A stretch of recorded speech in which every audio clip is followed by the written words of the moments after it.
6-ാം നൂറ്റാണ്ടിൽ കത്തോലിക്ക തിരുസഭയെ ധീരമായി നയിച്ച മഹാനായ ഗ്രിഗറി വിശുദ്ധനായ പാപ്പായായിരുന്നു. അദ്ദേഹത്തിൻ്റെ ഭരണകാലത്ത് റോമിൽ പടർന്നു പിടിച്ച രോഗവും പട്ടിണിയും മൂലം തൻ്റെ ആശ്രമത്തിൻ്റെ പുറത്തെവിടെയോ ഒരു പാവപ്പെട്ടവൻ മരിച്ചുവെന്ന് അദ്ദേഹം കേട്ടു. സങ്കടത്തിൽ ആഴ്ന്നുപോയ മനുഷ്യൻ അന്ന് ബലിയർപ്പിച്ചില്ല. കാരണമന്വേഷിച്ചപ്പോൾ അദ്ദേഹം പറഞ്ഞത്രേ, എൻ്റെ ആശ്രമത്തിൻ്റെ പുറത്ത് പട്ടിണി കൊണ്ട് ക്രിസ്തു മരിക്കുമ്പോൾ ഞാനെങ്ങനെ ബലിയർപ്പിക്കും?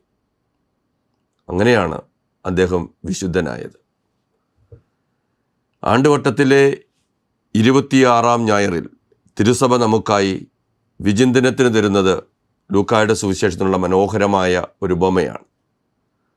ധനവാന്റെയും ലാസറിൻ്റെയും ഉപമ ഒരുപാട് പ്രാവശ്യം നാം ധ്യാനിച്ചിട്ടുണ്ട്.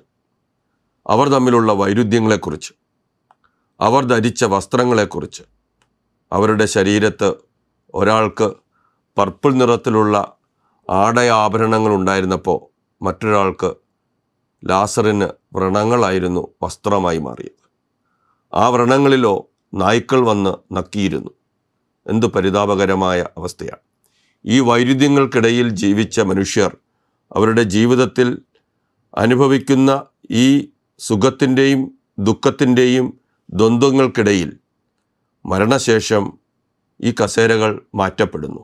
അബ്രഹാത്തിൻ്റെ മടിയിലിരിക്കുന്ന ലാസറിന് പേരുണ്ട്, ധനവാന് പേരില്ല. അതുകൊണ്ട് തന്നെ നാം മനസ്സിലാക്കുന്നു, അബ്രഹാത്തിൻ്റെ മടിയിലിരിക്കുന്ന ലാസറിൻ്റെ പേരിൻ്റെ അർത്ഥം തന്നെ ദൈവം സഹായമായിട്ട് ഉള്ളവൻ. ദൈവത്തിൻ്റെ സഹായം ലഭിച്ചവൻ അബ്രഹാത്തിൻ്റെ മടിയിലിരിക്കുന്നു. ദൈവത്തിൻ്റെ സഹായത്തെക്കുറിച്ച് ധ്യാനിക്കാത്തവൻ അഗാധമായ ഗർത്തത്തിൻ്റെ അപ്പുറത്ത് കിടന്ന് അത് കണ്ട് പരിതപിക്കുന്നു. ഈ വൈരുദ്ധ്യമാണ് നമ്മുടെ മുമ്പിൽ ഈ സുവിശേഷം കൊണ്ടുവരുന്നതെങ്കിൽ അവിടെ ഉപയോഗിക്കുന്ന ചില പദങ്ങൾ നമ്മൾ ഒന്നുകൂടി ആഴമായി പരിശോധിക്കുമ്പോൾ നമുക്ക് മനസ്സിലാകും. വാതിൽപ്പടിയിൽ കിടന്ന ലാസർ, അത് ഗൗനിക്കാത്ത ധനവാൻ. ആ വാതിൽപ്പടിയിലെ വിടവ് അത് വർദ്ധിച്ചു മരണശേഷം ഒരു ഗർത്തമായി രൂപപ്പെടുന്നു എന്നുള്ളതാണ് ഇതിലെ സത്യം. വാതിൽപ്പടിയിലെ വിടവ് ഒരു ഗർത്തമായി രൂപാന്തരപ്പെടുന്നത് എങ്ങനെയെന്ന് മരണശേഷമുള്ള സംഭാഷണത്തിലൂടെ നാം കണ്ടുമുട്ടുന്നു. ധനവാൻ ധനമുള്ളതുകൊണ്ടല്ല അവൻ ഗർത്തത്തിൽ പതിക്കുന്നത്. ധനമൊരു ശാപമോ പാപമോ അല്ല. പക്ഷേ ധനമുണ്ട് എന്നുള്ളത് കൊണ്ട് വാതിലുകൾ കൊട്ടി അടയ്ക്കുന്നവർക്ക് ഗർത്തം ഒരു ഭീഷണിയായി നിൽക്കുന്നു എന്ന് കഥ പറയുന്നു. അവിടെ ധനവാൻ അത്ര മോശക്കാരനുമായിരുന്നില്ല. കാരണം തൻ്റെ ഈ അവസ്ഥയിൽ തൻ്റെ സഹോദരങ്ങൾക്ക് വേണ്ടി അവൻ ആ ഗർത്തത്തിൽ കിടന്ന് വാദിക്കുന്നുണ്ട്, ആരെയെങ്കിലും ഒന്ന് പറഞ്ഞു വിടണമേ എന്ന്. അത്രമാത്രം സഹോദര സ്നേഹം കാട്ടുന്നൊരുവൻ. ഈ സഹോദര സ്നേഹത്തെക്കുറിച്ചാണോ അത് സൂചിപ്പിക്കുന്നത്? എനിക്ക് കുറച്ചുകൂടി അതിനെ ഒരു ആഴമായ വിചിന്തനത്തിന് വിധേയപ്പെടുത്താനാണ് ഇഷ്ടം. എന്താണ്? എനിക്കവിടെ 5 സഹോദരങ്ങളുണ്ട്, അവരോട് നീ പോയി പറയണമേ. എന്താണ് അവൻ്റെ സഹോദരങ്ങളെക്കുറിച്ചുള്ള അവൻ്റെ വ്യാകുലത? അതിനെ വ്യാഖ്യാനിക്കാൻ ഇങ്ങനൊരു സങ്കേതം ഉപയോഗിക്കും. 5 എന്ന പദം 5 ഇന്ദ്രിയങ്ങളാണ്. 5 ഇന്ദ്രിയങ്ങളിലൂടെ ദൈവം നമുക്ക് തരുന്ന സന്ദേശങ്ങളുണ്ട്, കാണേണ്ട കാഴ്ചകളുണ്ട്, കേൾക്കേണ്ട രോദനങ്ങളുണ്ട്, തൊടേണ്ട ചില വ്യക്തികളുണ്ട്, മണക്കേണ്ട ചില വസ്തുതകളുണ്ട്. അത്തരം ഗന്ധങ്ങളും അത്തരം സ്പർശങ്ങളും അത്തരം കാഴ്ചകളും അത്തരം കേൾവികളും വേണ്ട എന്ന് വെച്ച് വാതിലിന് തഴുതിട്ടാൽ വാതിലിൻ്റെ വിടവ് വർദ്ധിച്ച് ഒരു ഗർത്തമായി രൂപാന്തരപ്പെടുക തന്നെ ചെയ്യും. തീർച്ചയാണ്. ഇതാണ് ഈ സുവിശേഷത്തിൻ്റെ വ്യാഖ്യാനം. ഏയപ്പൻ എന്ന കവിയുടെ ഒരു കവിതയുണ്ട്. അപകടത്തിൽ പെട്ടുകിടക്കുന്ന, ചോരയിൽ കുളിച്ചു കിടക്കുന്ന ഒരു മനുഷ്യനെ നോക്കിക്കൊണ്ട് അവൻ ഇങ്ങനെ കുറിച്ചത്രേ, ചോരയിൽ പിടഞ്ഞു കിടക്കുന്ന അവനെക്കുറിച്ചല്ല എൻ്റെ കണ്ണ് ഉടക്കിയത്, അവൻ്റെ പോക്കറ്റിൽ നിന്ന് തെറിച്ചു വീണ 5 രൂപ നോട്ടിലാണ് എൻ്റെ കണ്ണുടക്കിയത്. എവിടെയാണ് നമ്മുടെ ഇന്ദ്രിയങ്ങൾ പ്രതിഷ്ഠിക്കപ്പെടേണ്ടത്? ഇന്ദ്രിയങ്ങളാകുന്ന വാതിലുകൾ തുറന്നിടാനായി തമ്പുരാൻ നമ്മളോട് ആവശ്യപ്പെടുകയാണ്. അത് ആ ഇന്ദ്രിയങ്ങളുടെ വാതിലുകൾക്കുള്ളിലുള്ള വിടവുകൾ, കാഴ്ചകൾ കാണാനുള്ള വിടവ്, സ്വരങ്ങൾ കേൾക്കാനുള്ള വിടവ്, തൊടാനുള്ള വിടവ്, മണക്കാനുള്ള വിടവ്, അറിയാനുള്ള വിടവ്, ഇതൊക്കെ വലിയ ഗർത്തങ്ങളായി മാറുമെന്ന ഒരു എസ്കറ്റോളജിക്കൽ ചിന്തയാണ് നമ്മുടെ മുമ്പിലേക്ക് ഇത് കൊണ്ടുവരുന്നത്.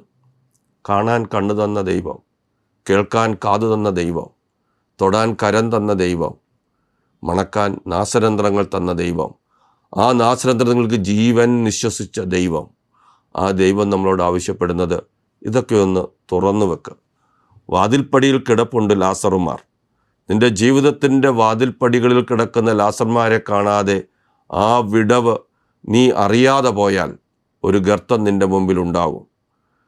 നിൻ്റെ മുമ്പിൽ ആ ഗർത്തത്തിൽ നീ കണ്ടുമുട്ടുന്നത് നീ അവഗണിച്ചു കളഞ്ഞവർ, പക്ഷേ ദൈവം അവഗണിക്കാത്തവർ, ദൈവ സഹായമായിട്ടുള്ള ലാസറുമാർ. നിൻ്റെ കുടുംബത്തിൽ നീ അവഗണിച്ചു കളയുന്നവർ എത്ര പേരുണ്ട്?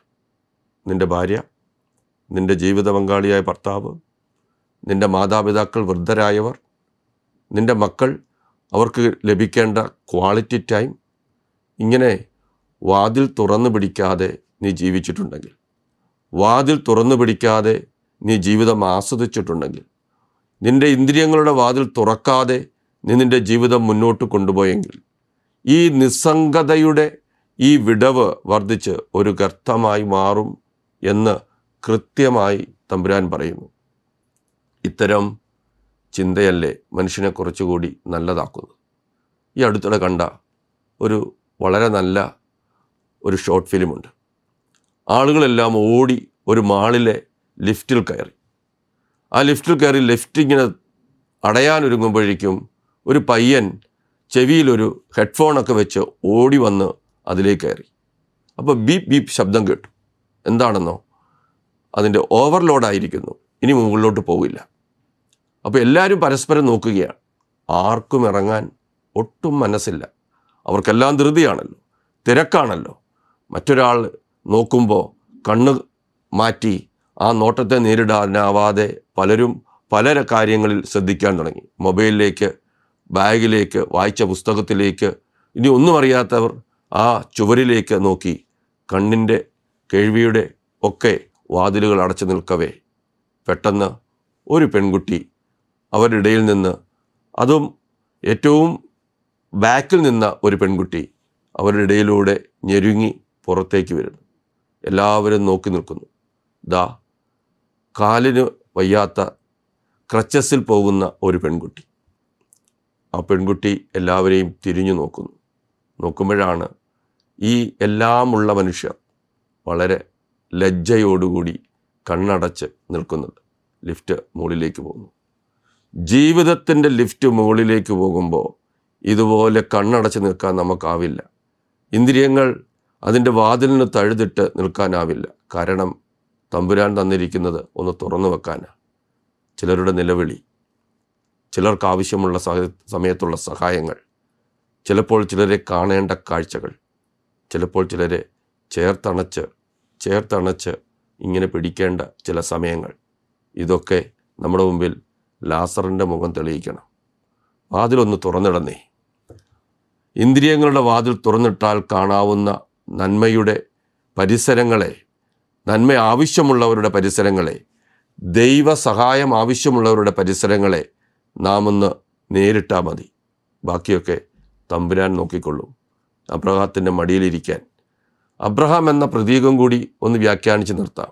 അവൻ കൂടാരവാതിൽക്കൽ കാത്തിരിക്കവേ അവൻ്റെ മുമ്പിലേക്ക് വന്ന അപരിചിതരായ 3 പേർക്ക് വേണ്ടി ഏറ്റവും വിശിഷ്ടമായ ഭക്ഷണമൊരുക്കി അവരെ പരിചരിക്കുന്ന കഥ ഉൽപ്പത്തി പുസ്തകത്തിൽ നാം വായിക്കുമ്പോൾ അവന് കിട്ടുന്നതോ തലമുറകളുടെ പിതാവായി അവൻ അറിയപ്പെടും.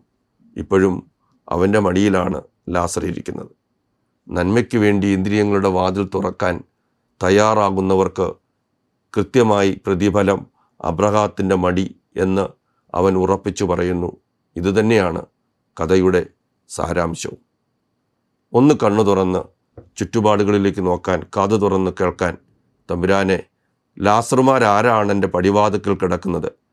എൻ്റെ പടിവാതിക്കലിലെ വിള്ളലുകൾ വളർന്നു വളർന്ന് ഗർത്തങ്ങളായി രൂപാന്തരപ്പെടാതിരിക്കാൻ ഒരു കൃപ എനിക്ക് തരണമേ എന്ന് പ്രാർത്ഥിക്കണം.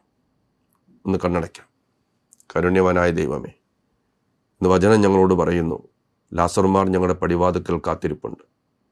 അതിൻ്റെ മുഖത്തിന് ക്രിസ്തുവിൻ്റെ മുഖമാണെന്നെപ്പോൾ തിരിച്ചറിയുന്നു, അപ്പോൾ ഞങ്ങളുടെ കണ്ണ് തുറക്കപ്പെടും, കാത് കേൾക്കപ്പെടും, ഞങ്ങളുടെ കരങ്ങളിലേക്ക് ആശ്ലേഷമുണ്ടാകും, ഞങ്ങളുടെ നാസരന്ധ്രങ്ങൾ തുറക്കും, നിൻ്റെ ജീവശ്വാസം അതിലേക്ക് നീ നിശ്വസിക്കും. വാതിൽപ്പടികൾ അടയ്ക്കുമ്പോൾ ആ വിടവ് വർദ്ധിച്ച് വലിയ ഗർത്തങ്ങളായി രൂപാന്തരപ്പെടുമെന്ന അനുബന്ധ ഭീഷണി ഞങ്ങളുടെ മുമ്പിൽ നിലനിൽക്കവേ, അബ്രഹാത്തിൻ്റെ മടിയിലേക്ക് കയറാൻ ഞങ്ങളുടെ ഇന്ദ്രിയങ്ങളെ, 5 ഇന്ദ്രിയങ്ങളെ നീ തുറക്കണം. വചനജായ വചനജായ വചനജായ വചനജായ